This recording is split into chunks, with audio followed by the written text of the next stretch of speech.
আওয়ামী লীগের দীর্ঘ ১৬ বছরের স্বৈরাচারী শাসনের প্রতিবাদে গেল জুলাই দেশজুড়ে রাস্তায় নেমে আসা ছাত্র জনতা। আন্দোলনকারীদের দমনে গণহত্যা ধরপাকড় করেও শেষ পর্যন্ত ক্ষমতাচ্যুত হয়ে ভারতে পালাতে বাধ্য হন তৎকালীন প্রধানমন্ত্রী ও আওয়ামী লীগ সভাপতি শেখ হাসিনা। সেখানে গিয়েও থেমে নেই তিনি। একের পর এক কল রেকর্ড ফাঁস করে দেশের ভিতর অস্থিতিশীলতা তৈরি করার চেষ্টা করছেন। এমন পরিস্থিতিতে দল হিসেবে আওয়ামী লীগকে নিষিদ্ধ করার দাবি উঠেছে জনতার মধ্যে। এর মধ্যে আলোচনা উঠেছে পরবর্তী নির্বাচনে দলটির অংশগ্রহণ নিয়ে। বিষয়টি নিয়ে নিজের অবস্থান পরিষ্কার করেছেন অন্তর্বর্তী সরকারের প্রধান উপদেষ্টা ডক্টর ইউনূস। বলেন, নির্বাচনে শেখ হাসিনার দল আওয়ামী লীগের অংশগ্রহণ নিয়ে তার কোনো আপত্তি নেই।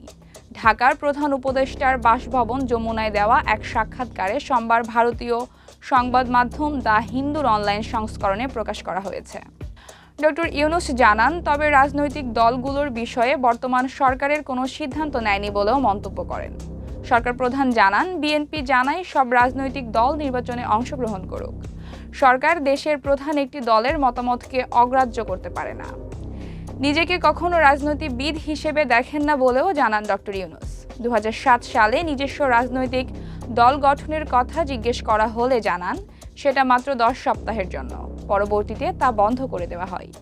এ সময় ৫ আগস্টের ঘটনায় বন্ধুপ্রমিত দেশ হিসেবে ভারতের উদযাপন করা উচিত ছিল বলেও মন্তব্য করেন ডক্টর ইউনূস। পাশাপাশি ভারতে থেকে শেখ হাসিনার দেশের রাজনৈতিক কর্মীদের সঙ্গে যোগাযোগ নিয়েও আপত্তি তোলেন তিনি। তবে তার ভারতে বসবাস নিয়ে কোনো সমস্যা নেই বলেও জানান।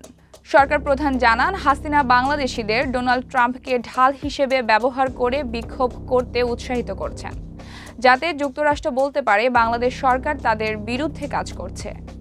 এটি আরেকটি দেশের অভ্যন্তরীণ ও বাহ্যিক বিষয়ে হস্তক্ষেপ।